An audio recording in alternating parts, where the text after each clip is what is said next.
ধরো আস্তে বিসমিল্লাহ ঘুরাই দাও। ওখানে আছে, ক্যামেরা আছে। আসসালামু আলাইকুম ওয়া রাহমাতুল্লাহ। সম্মানিত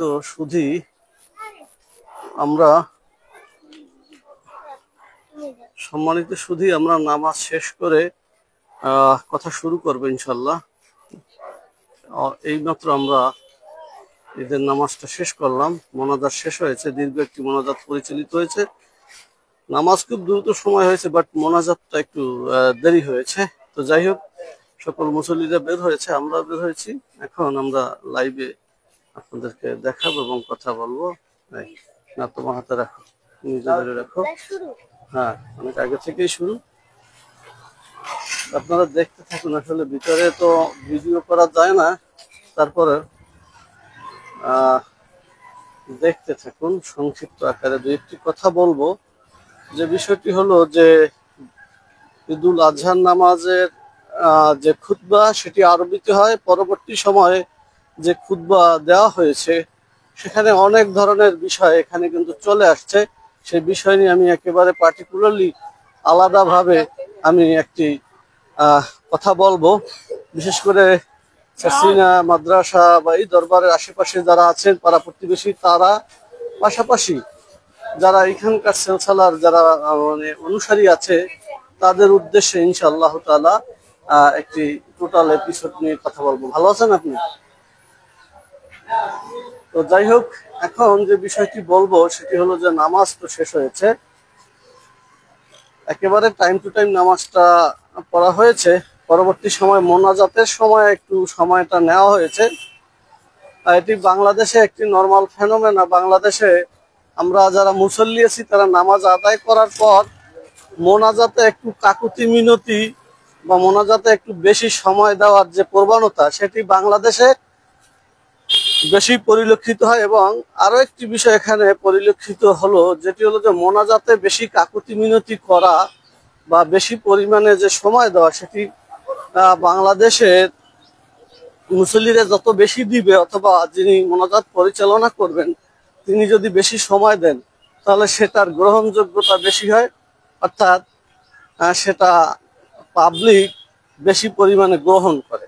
অথচ নামাজ যে আমরা আদায় করেছি, সালাত যে আমরা আদায় করেছি, সালাতেই কিন্তু একটি দোয়া, সালাতেই কিন্তু সম্মিলিতভাবে সকল মানুষ একত্রিত হয়ে মুসলিম উম্মাহর জন্য এবং নিজেদের জন্য সালাতেই কিন্তু সবচেয়ে বড় দোয়া।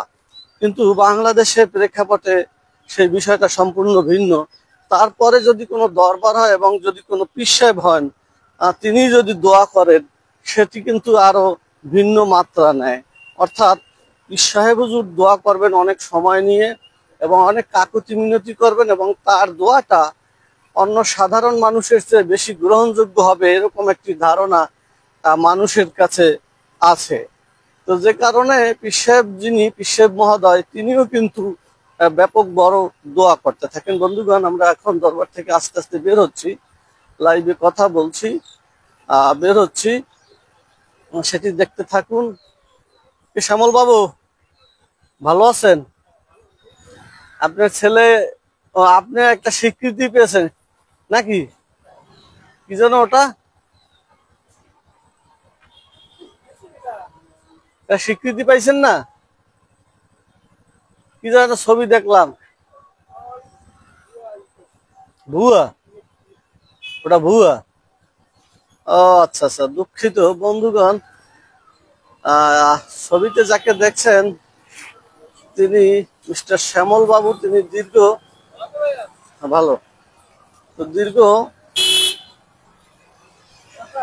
40 বছর, প্রায় 40 বছরের অধিক সময় লন্ড্রির কাজ করছেন এই হাসপাতালের, এই দরবার শরীফের ছাত্র এবং অন্যান্য যারা উপস্থিত থাকেন তাদের সকলের জন্য।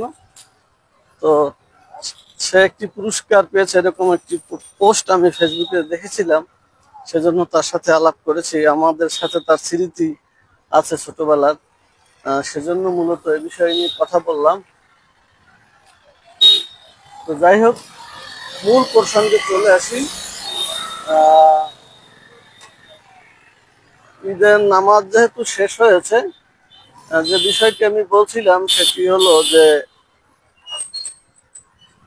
দোয়া মোনাজাত পরিচালনা করলেন দরবার শরীফের পীর সাহেব হুজুর, বর্তমান গদ্দিনিসীন। তো তিনি দোয়াটা একটু দীর্ঘ সময় ধরেই করলেন। নামাজ পড়তে মাত্র 2 থেকে 5 মিনিট লেগেছে, কিন্তু যে দোয়া, সেই দোয়াটা পরিচালনা করতে অনেক সময় নিয়েছেন। যাই হোক, আল্লাহ তাআলা সকল মানুষকে, সকল মুসলিমকে সঠিক বুঝ যেন সকল মানুষের ভিতরে আসে, সেই দোয়া করছি, সেই কামনা করছি। আজকে সংক্ষেপে লাইভটি এখন রেখে দেব, যেহেতু কোরবানির বিষয় আছে, বেশি সময় কথা বলা যাবে না। আসসালামু আলাইকুম ওয়া রাহমাতুল্লাহ।